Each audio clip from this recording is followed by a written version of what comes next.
مشرق سے ابھرتے ہوئے سورج کو ذرا دیکھو تو صحیح ہونے کیا والا ہے. وہ جو بات یعنی جو ساتھ ساتھ لوگ people use to get into a state of disbelief, ناممکنات میں کیسے ہو سکتا ہے, وہی بات جو آج لوگ کرتے ہیں کہ پاکستان کیسے دنیا کا سب سے طاقتور ملک بن جائے گا, کیسے ہم یہ سب اچیو کر لیں گے. یہ ساری ڈاکٹرن ان کی, اور آخر میں جا کے جب وہ کہتے ہیں کہ ایک ہوں گے مسلم حرم کی پاسبانی کے لیے نیل کے ساحل سے لے کر تابا خاک کاشغر. آپ امیجن کیجئے اس جیوگرافی کو کہ سینٹرل ایشیا اور رشیا اور چائنا سے لے کر افریقہ تک ایک مسلم بلاک ہوگا. In other words he is talking about United States of Islam. جب یونائٹڈ اسٹیٹس آف امریکہ ہو سکتا ہے, جب نارتھ امریکن یونین ہو سکتی ہے, سینٹرل ایشین اسٹیٹس کا کولیشن ہو سکتا ہے, Union of Soviet Socialist Republic ہو سکتا ہے, یورپین یونین ہو سکتا ہے, تو why can't there be a United States of Islam. ہم اپنے ذہن میں ہی ریفیوز کر دیتے ہیں کہ نہیں ہو سکتا. کیوں نہیں ہو سکتا؟ And this is the vision that he wanted to give us. For God's sake, dream high. Vision, جاگتے میں خواب ایسے دیکھو جو ناممکن ہو. And then sacrifice yourself to achieve it. That was Iqbal's Pakistan. That was Iqbal's vision. That was Iqbal's dream. I don't know how many people, some people might get scared about this sort of almost fundamental sort of stand کہ nobody really wants war or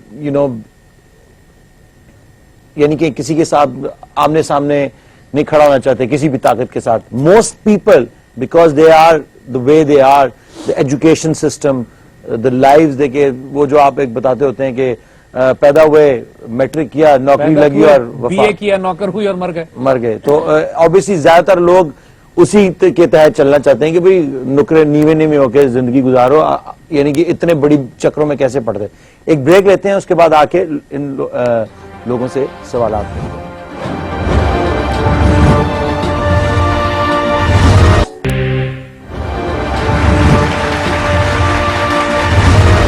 Welcome back to Iqbal Ka Pakistan.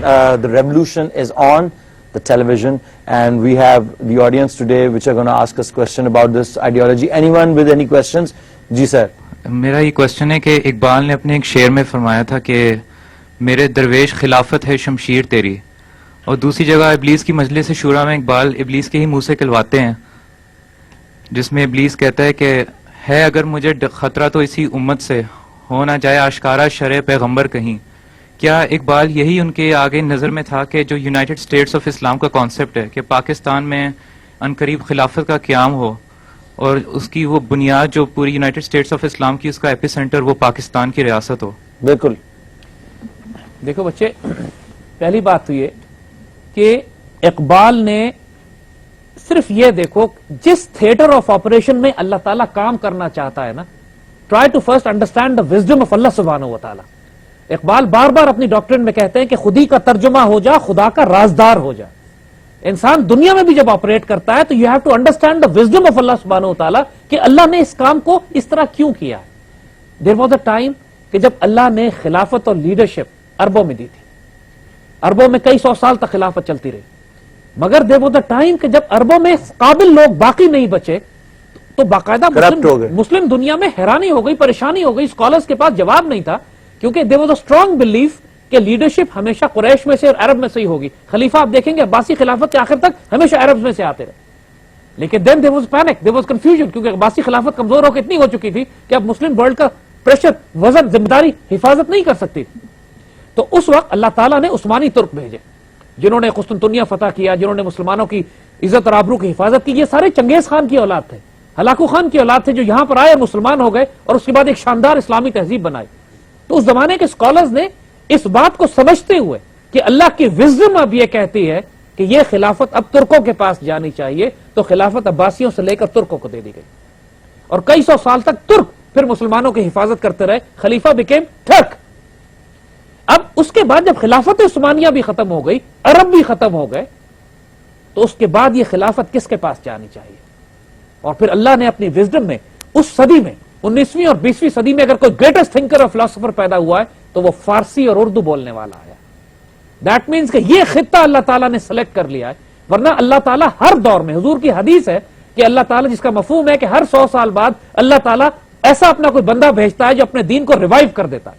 اسی لیے اسلام کی dynamic force یہی ہے کہ کبھی اس کو آپ ختم نہیں کر سکتے. اسی لیے ہم کہتے ہیں اسلام کی فکر نہ کریں, مسلمان فکر کریں اپنی.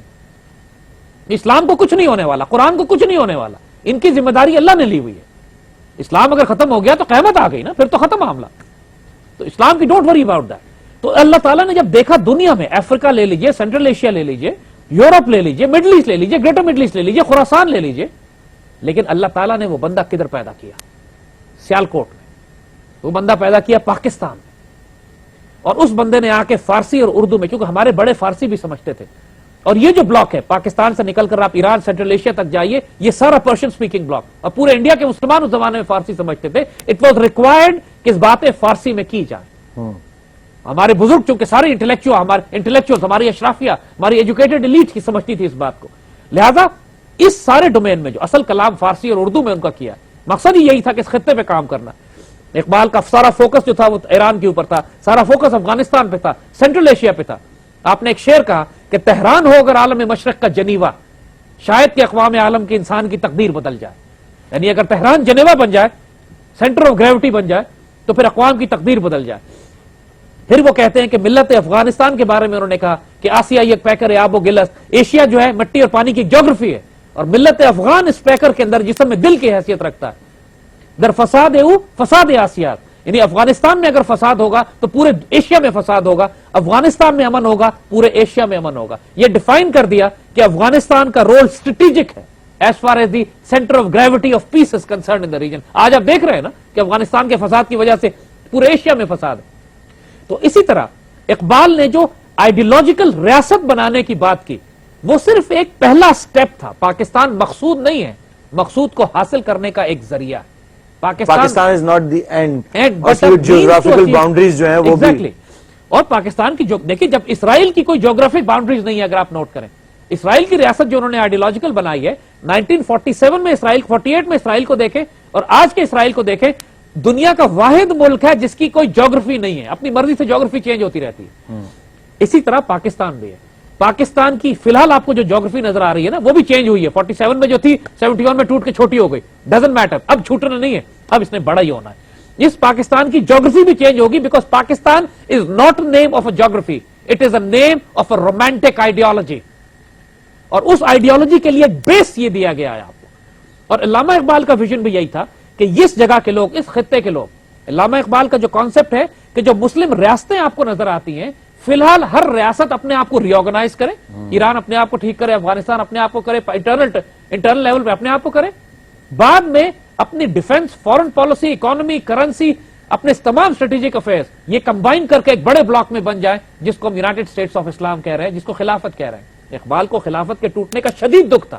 جب خلافت توڑی ترکوں نے, ترک مصطفیٰ کمال نے آنے کے بعد جب خلافت کو ابالش کیا, اور ہمارے دشمنوں کی سازش بھی یہی تھی کہ اس قسم کا خلافت کو توڑنا چاہتے تھے, تو اقبال کے تکلیف دہ شعر سنیے آپ کہ چاک کر دی ترک نادا نے خلافت کی قبا, چاک کر دی ترک نادا نے خلافت کی قبا, اپنوں کی سادگی بھی دیکھ اوروں کی عیاری بھی دیکھ.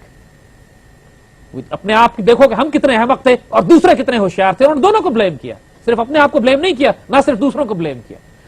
تو پوائنٹ از, اور خود یہ کہتے ہیں اقبال اپنے شعر میں کہ جب تک کہ خلافت دوبارہ قائم نہیں ہوتی ہے, جب تک خلافت کی بنیاد دوبارہ قائم نہیں ہوتی ہے, تم اپنے آپ کو مستحکم کرو اور آرگنائز کرو. یہ ان کی شاعری میں بھی یہی ڈاکٹرن ہے, اور reconstruction of religious thought in Islam جو ان کی ایکچوئل پولیٹیکل ڈاکٹرن کی کتاب ہے, اس میں بھی یہی فلسفی دی ہے کہ مسلم ریاستوں کو وہ ایک مسلم پروونسز کے طور پر لیتے ہیں. اور آئیڈیل کیا, دیکھیے آئیڈیل کیا ہے, ہمارے بڑوں کے پاس یہ تھی. لیوپولڈ ویس ایک جرمن تھے جو کہ 1920 اور 30 میں مسلمان ہوئے, بعد میں محمد اسد کے نام سے انہوں نے بڑی خوبصورت کتاب بھی لکھی ہے, روڈ ٹو مکہ. اس زمانے میں پوری دنیا سے کنورٹ مسلمان پاکستان آئے تھے. قائد اعظم اور لیاقت علی خان کے پاس پہنچے تھے کہ اسلامی نظریاتی ریاست بنی ہے, ہم اس کی خدمت کرنا چاہتے ہیں. اور ہمارے بڑوں میں اتنا ویژن تھا کہ لیاقت علی خان نے محمد اسد کو, لیوپولڈ ویس کو نیو یارک میں اپوائنٹ کیا پاکستان کی نمائندگی کرنے کے لیے.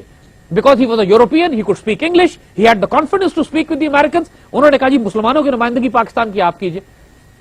اور یہی آئندہ بھی ہوگا کہ یہ پاکستان, ہمارے جو فائنسٹ ایکسپرٹس بچے جو پڑھنے کے لیے باہر گئے ہوئے ہیں, جنہوں نے مغرب کے سسٹم کو دیکھ لیا ہے, اب ان کو واپس آنا ہے, اور ہم نے پوری مسلم دنیا کے فائنسٹ لوگ اکٹھے کر کے پاکستان بلانے. ہم نے ان کو, جو ڈاکٹر ہے, کوئی آرکیٹیکٹ ہے, کوئی انجینئر ہے, کوئی پروفیشنل ہے, کوئی مینجمنٹ پہ ایکسپرٹ ہے. ہم پاکستانیوں میں کچھ خرابیاں بھی ہیں. ہماری خرابی یہ ہے کہ پچھلے 60 سال کے اس غلامانہ نظام تعلیم کی وجہ سے ہم ابھی تک آزاد نہیں ہو سکے, اور ہمارا ذہن غلام ہے, انگریز کو دیکھ کے ہکلا جاتے ہیں. ہمارے حکمرانوں کا حال یہ کہ جو گوری چمڑی والا انگریز باہر سے آتا ہے اس کی نقل کرنے میں، اس کی غلامی میں ایسے لگتے ہیں کہ اپنی